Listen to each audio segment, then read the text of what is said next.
بسم اللہ الرحمن الرحیم نحمدہ و نصلی علی رسولہ الکریم۔ بانی سلسلہ احمدیہ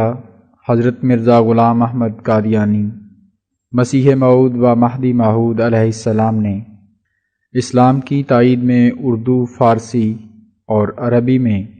قریباً 84 گراں قدر اور پرمعارف تصانیف فرمائی ہیں۔ ان میں سے برکات الدعا روحانی خزائن جلد ششم آپ کی خدمت میں پیش کی جا رہی ہے۔ برکات الدعا حضرت مسیح موعود علیہ السلام نے اپریل 1893 میں تالیف فرمائی۔ سر سید احمد خان مرحوم نے بعض عقائد اسلامیہ کی ایسے رنگ میں تعویلیں کی جو قرآن مجید کی آیات بینہ اور امت محمدیہ کے متفقہ مسلمہ عقائد اسلامیہ کے صریح مخالف تھیں۔ مثلا یہ کہ انہوں نے لفظی یا خارجی وحی اور وجود ملائکہ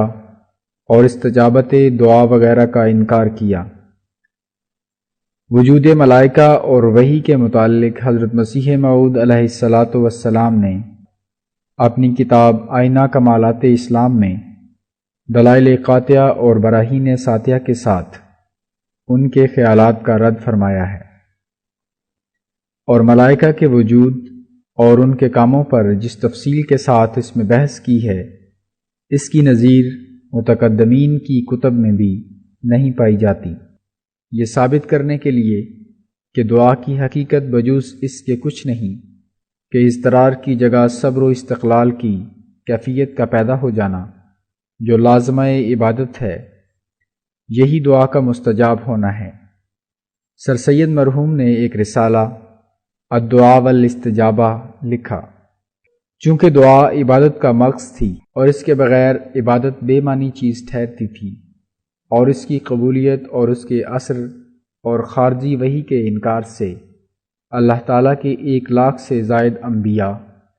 اور کئی کروڑ اولیاء کی شہادت کی تکذیب لازم آتی تھی، اور ان کے اکثر معجزات اور کرامات کی اصل اور منبع بھی دعاؤں کی قبولیت ہی تھی۔ اس لیے حضرت مسیح موعود علیہ السلام نے سر سید مرحوم کے اس رسالے کے جواب میں رسالہ برکات الدعا لکھا، جس میں آپ نے ان کے پیش کردہ دلائل کو معقولی اور منقولی رنگ میں رد کیا، اور خارجی وحی اور دعا کی قبولیت کے متعلق اپنا تجربہ پیش کیا۔ پھر اس رسالے کے آخر میں آپ نے پنڈت لیکھرام کے متعلق اپنی ایک قبول شدہ دعا کا بھی ذکر فرمایا۔ چنانچہ سید مرحوم کی زندگی میں ہی پنڈت لیکھرام کی ہلاکت سے متعلقہ پیشگوئی آفتاب نیمروز کی مانند پوری ہو گئی، اور موافق و مخالف نے اس پیشگوئی کے پورا ہونے کی شہادت دی۔ دوسرے رسالہ تحریر فی اصول التفسیر میں سر سید مرحوم نے اپنے دوست حریف سے تفسیر کے اصول مانگے تھے۔ حضرت مسیح موعود علیہ السلام نے فرمایا کہ یہ خدمت بھی میں ہی کر دیتا ہوں، کیونکہ بھولے کو راہ بتانا سب سے پہلے میرا فرض ہے۔ آپ علیہ السلام نے تفسیر کے لیے 7 معیار تحریر فرما کر لکھا کہ سید صاحب کی تفسیر ان 7 معیاروں سے اکثر مقامات میں محروم بے نصیب ہے۔ الغرض حضرت مسیح موعود علیہ السلام نے اس فرقے کی جن کے قائد سر سید مرحوم تھے، ان آرائے زائفہ اور خیالات باطلہ کا رد فرمایا جو فلسفہ مغرب سے متاثر ہو کر اور آیات قرآنیہ کی دور از کار تعویلات کر کے انہوں نے اختیار کیے تھے۔ اگرچہ وہ اپنے خیال میں اسلام کو دشمنوں کے حملوں سے بچانے کی کوشش کر رہے تھے، لیکن ناواقفی سے در حقیقت وہ اسلام کی جڑ پر تیر چلا رہے تھے۔ پس حضرت مسیح موعود علیہ السلام نے ایک طرف ایسے مسلمانوں کو ان کی غلطیوں پر متنبہ کیا، اور دوسری طرف دشمنان اسلام کو روحانی مقابلہ کے لیے للکارا، اور اسلام کی صداقت اور قرآن مجید کا کلام الہی ہونا بدلائل عقلیہ و نقلیہ ثابت کیا۔ سامعین، اس کتاب کو آپ کے سامنے پیش کر رہے ہیں محمود احمد طلحہ صاحب، اور اس کی عربی عبارات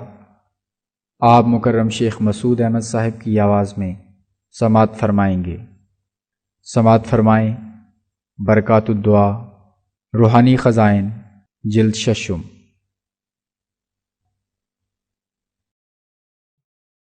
بسم اللہ الرحمن الرحیم، نحمدہ ونصلی علی رسولہ الکریم۔ برکات الدعا۔ سید احمد خان صاحب KCSI کے خیالات کے رد میں، جس کو حضرت مسیح موعود علیہ السلام نے تصنیف فرمایا۔ نمونہ دعائے مستجاب۔ نوٹ: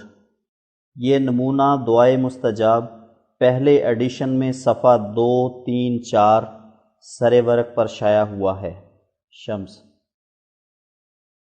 انیس ہند میرٹھ اور ہماری پیشگوئی پر اعتراض۔ اس اخبار کا پرچہ مطبوعہ 25 مارچ 1893 عیسوی، جس میں میری اس پیشگوئی کی نسبت جو لیکھ رام پشاوری کے بارے میں نے شائع کی تھی، کچھ نکتہ چینی ہے، مجھ کو ملا۔ مجھے معلوم ہوا ہے کہ بعض اور اخباروں پر بھی یہ کلمۃ الحق شائع گزرا ہے، اور حقیقت میں میرے لیے خوشی کا مقام ہے کہ یوں خود مخالفوں کے ہاتھوں اس کی شہرت اور اشاعت ہو رہی ہے۔ سو میں اس وقت اس نکتہ چینی کے جواب میں صرف اس قدر لکھنا کافی سمجھتا ہوں کہ جس طور اور طریق سے خدا تعالیٰ نے چاہا اسی طور سے کیا، میرا اس میں دخل نہیں۔ ہاں، یہ سوال کہ ایسی پیشگوئی مفید نہیں ہوگی اور اس میں شبہات باقی رہ جائیں گے، اس اعتراض کی نسبت میں خوب سمجھتا ہوں کہ یہ پیش از وقت ہے۔ میں اس بات کا خود ہی اقراری ہوں اور اب پھر اقرار کرتا ہوں کہ اگر جیسا کہ معترضوں نے خیال فرمایا ہے، پیشگوئی کا ماحصل آخر کار یہی نکلا کہ کوئی معمولی تپ آیا یا معمولی طور پر کوئی درد ہوا یا ہیضہ ہوا اور پھر اصلی حالت صحت کی قائم ہو گئی، تو وہ پیشگوئی متصور نہیں ہوگی اور بلا شبہ ایک مکر اور فریب ہوگا، کیونکہ ایسی بیماریوں سے تو کوئی بھی خالی نہیں، ہم سب کبھی نہ کبھی بیمار ہو جاتے ہیں۔ بس اس صورت میں بلا شبہ میں اس سزا کے لائق ٹھہروں گا جس کا ذکر میں نے کیا ہے۔ لیکن اگر پیشگوئی کا ظہور اس طور سے ہوا کہ جس میں قہر الہی کے نشان صاف صاف اور کھلے طور پر دکھائی دیں، تو پھر سمجھو کہ خدا تعالیٰ کی طرف سے ہے۔ اصل حقیقت یہ ہے کہ پیشگوئی کی ذاتی عظمت اور ہیبت دنوں اور وقتوں کے مقرر کرنے کی محتاج نہیں۔ اس بارے میں تو زمانہ نزول عذاب کی ایک حد مقرر کر دینا کافی ہے۔ پھر اگر پیشگوئی فی الواقع ایک عظیم الشان ہیبت کے ساتھ ظہور پذیر ہو، تو وہ خود دلوں کو اپنی طرف کھینچ لیتی ہے، اور یہ سارے خیالات اور یہ تمام نکتہ چینیاں جو پیش از وقت دلوں میں پیدا ہوتی ہیں، ایسی معدوم ہو جاتی ہیں کہ منصف مزاج اہل الرائے ایک انفعال کے ساتھ اپنی رائوں سے رجوع کرتے ہیں۔ ماں سوا اس کے یہ عاجز بھی تو قانون قدرت کے تحت میں ہے۔ اگر میری طرف سے بنیاد اس پیشگوئی کی صرف اسی قدر ہے کہ میں نے صرف یاوہ گوئی کے طور پر چند احتمالی بیماریوں کو ذہن میں رکھ کر اور اٹکل سے کام لے کر یہ پیشگوئی شائع کی ہے، تو جس شخص کی نسبت یہ پیشگوئی ہے وہ بھی تو ایسا کر سکتا ہے کہ انہی اٹکلوں کی بنیاد پر میری نسبت کوئی پیشگوئی کر دے۔ بلکہ میں راضی ہوں کہ بجائے 6 برس کے جو میں نے اس کے حق میں میعاد مقرر کی ہے، وہ میرے لیے 10 برس لکھ دے۔ لیکھ رام کی عمر اس وقت شاید زیادہ سے زیادہ 30 برس کی ہوگی، اور وہ ایک جوان قوی ہیکل عمدہ صحت کا آدمی ہے، اور اس عاجز کی عمر اس وقت 50 برس سے کچھ زیادہ ہے، اور ضعیف اور دائم المرض اور طرح طرح کے عوارض میں مبتلا ہے۔ پھر باوجود اس کے مقابلے میں خود معلوم ہو جائے گا کہ کون سی بات انسان کی طرف سے ہے اور کون سی بات خدا تعالیٰ کی طرف سے۔ اور معترض کا کہنا کہ ایسی پیشگوئیوں کا اب زمانہ نہیں ہے، ایک معمولی فکرہ ہے جو اکثر لوگ منہ سے بول دیا کرتے ہیں۔ میری دانش میں تو مضبوط اور کامل صداقتوں کے قبول کرنے کے لیے یہ ایک ایسا زمانہ ہے کہ شاید اس کی نظیر پہلے زمانوں میں کوئی بھی نہ مل سکے۔ ہاں، اس زمانے سے کوئی فریب اور مکر مخفی نہیں رہ سکتا، مگر یہ تو راست بازوں کے لیے اور بھی خوشی کا مقام ہے، کیونکہ جو شخص فریب اور سچ میں فرق کرنا جانتا ہے وہی سچائی کی دل سے عزت کرتا ہے اور بخوشی اور دوڑ کر سچائی کو قبول کر لیتا ہے، اور سچائی میں کچھ ایسی کشش ہوتی ہے کہ وہ آپ قبول کرا لیتی ہے۔ ظاہر ہے کہ زمانہ صدہ ایسی نئی باتوں کو قبول کرتا جاتا ہے جو لوگوں کے باپ دادوں نے قبول نہیں کی تھیں۔ اگر زمانہ صداقتوں کا پیاسہ نہیں تو پھر کیوں ایک عظیم الشان انقلاب اس میں شروع ہے؟ زمانہ بے شک حقیقی صداقتوں کا دوست ہے، نہ دشمن، اور یہ کہنا کہ زمانہ عقل مند ہے اور سیدھے سادے لوگوں کا وقت گزر گیا ہے، یہ دوسرے لفظوں میں زمانہ کی مذمت ہے۔ گویا یہ زمانہ ایک ایسا بد زمانہ ہے کہ سچائی کو واقعی طور پر سچائی پا کر پھر اس کو قبول نہیں کرتا، لیکن میں ہرگز قبول نہیں کروں گا کہ فی الواقع ایسا ہی ہے، کیونکہ میں دیکھتا ہوں کہ زیادہ تر میری طرف رجوع کرنے والے اور مجھ سے فائدہ اٹھانے والے وہی لوگ ہیں جو نو تعلیم یافتہ ہیں، جو بعض ان میں سے BA اور MA تک پہنچے ہوئے ہیں، اور میں یہ بھی دیکھتا ہوں کہ یہ نو تعلیم یافتہ لوگوں کا گروہ صداقتوں کو بڑے شوق سے قبول کرتا جاتا ہے، اور صرف اسی قدر نہیں بلکہ ایک نو مسلم اور تعلیم یافتہ یورشین انگریزوں کا گروہ جن کی سکونت مدراس کے احاطہ میں ہے، ہماری جماعت میں شامل اور تمام صداقتوں پر یقین رکھتے ہیں۔ اب میں خیال کرتا ہوں کہ میں نے وہ تمام باتیں لکھ دی ہیں جو ایک خدا ترس آدمی کے سمجھنے کے لیے کافی ہیں۔ آریوں کا اختیار ہے کہ میرے اس مضمون پر بھی اپنی طرف سے جس طرح چاہیں حاشیے چڑھاویں، مجھے اس بات پر کچھ بھی نظر نہیں، کیونکہ میں جانتا ہوں کہ اس وقت اس پیشگوئی کی تعریف کرنا یا مذمت کرنا دونوں برابر ہیں، اگر یہ خدا تعالیٰ کی طرف سے ہے، اور میں خوب جانتا ہوں کہ اسی کی طرف سے ہے، تو ضرور ہیبت ناک نشان کے ساتھ اس کا وقوع ہوگا اور دلوں کو ہلا دے گا، اور اگر اس کی طرف سے نہیں تو پھر میری ذلت ظاہر ہوگی، اور اگر میں اس وقت رقیق تعویلیں کروں گا تو یہ اور بھی ذلت کا موجب ہوگا۔ وہ ہستی قدیم اور پاک و قدوس جو تمام اختیارات اپنے ہاتھ میں رکھتا ہے، وہ کاذب کو کبھی عزت نہیں دیتا۔ یہ بالکل غلط بات ہے کہ لیکھ رام سے مجھ کو کوئی ذاتی عداوت ہے۔ مجھ کو ذاتی طور پر کسی سے بھی عداوت نہیں، بلکہ اس شخص نے سچائی سے دشمنی کی اور ایک ایسے کامل اور مقدس کو جو تمام سچائیوں کا چشمہ تھا توہین سے یاد کیا۔ اس لیے خدا تعالیٰ نے چاہا کہ اپنے ایک پیارے کی دنیا میں عزت ظاہر کرے۔ والسلام علی من اتبع الہدی۔ بسم اللہ الرحمن الرحیم، نحمدہ ونصلی علی رسولہ الکریم۔ سید احمد خان صاحب KCSI کے رسالہ الدعاء والاستجابہ اور رسالہ تحریر فی اصول التفسیر پر ایک نظر۔ اے اسیر عقل خود بر ہستی خود کم بناز، کیں سپہر بوالعجائب چون تو بسیار آورد۔ غیر را ہرگز نبی باشد گذر در کوہ حق، ہر که آید ز آسمان او را ز آن یار آورد۔ خود به خود فهمیدن قرآن گمان باطل است،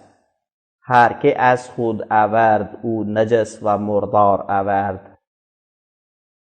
سید صاحب اپنے رسالہ مندرجہ عنوان میں دعا کی نسبت اپنا یہ عقیدہ ظاہر کرتے ہیں کہ استجابت دعا کے یہ معنی نہیں کہ جو کچھ دعا میں مانگا گیا ہے وہ دیا جائے، کیونکہ اگر استجابت دعا کے یہی معنی ہوں کہ وہ سوال بہرحال پورا کر دیا جائے تو دو مشکلیں پیش آتی ہیں۔ اول یہ کہ ہزاروں دعائیں نہایت عاجزی اور اضطراری سے کی جاتی ہیں، مگر سوال پورا نہیں ہوتا، جس کے یہ معنی ہوتے ہیں کہ دعا قبول نہیں ہوئی، حالانکہ خدا نے استجابت دعا کا وعدہ کیا ہے۔ دوسری یہ کہ جو امور ہونے والے ہیں وہ مقدر ہیں، اور جو نہیں ہونے والے وہ بھی مقدر ہیں۔ ان مقدرات کے برخلاف ہرگز نہیں ہو سکتا۔ پس اگر استجابت دعا کے معنی سوال کا پورا کرنا قرار دیے جائیں تو خدا کا یہ وعدہ کہ ادعونی استجب لکم ان سوالوں پر جن کا ہونا مقدر نہیں ہے صادق نہیں آ سکتا، یعنی ان معنوں کی روح سے یہ عام وعدہ استجابت دعا کا باطل ٹھہرے گا، کیونکہ سوالوں کا وہی حصہ پورا کیا جاتا ہے جس کا پورا کیا جانا مقدر ہے، لیکن استجابت دعا کا وعدہ عام ہے جس میں کوئی بھی استثناء نہیں۔ پھر جس حالت میں بعض آیتیں ظاہر کر رہی ہیں کہ جن چیزوں کا دیا جانا مقدر نہیں وہ ہرگز دی نہیں جاتی، اور بعض آیتوں سے یہ ثابت ہوتا ہے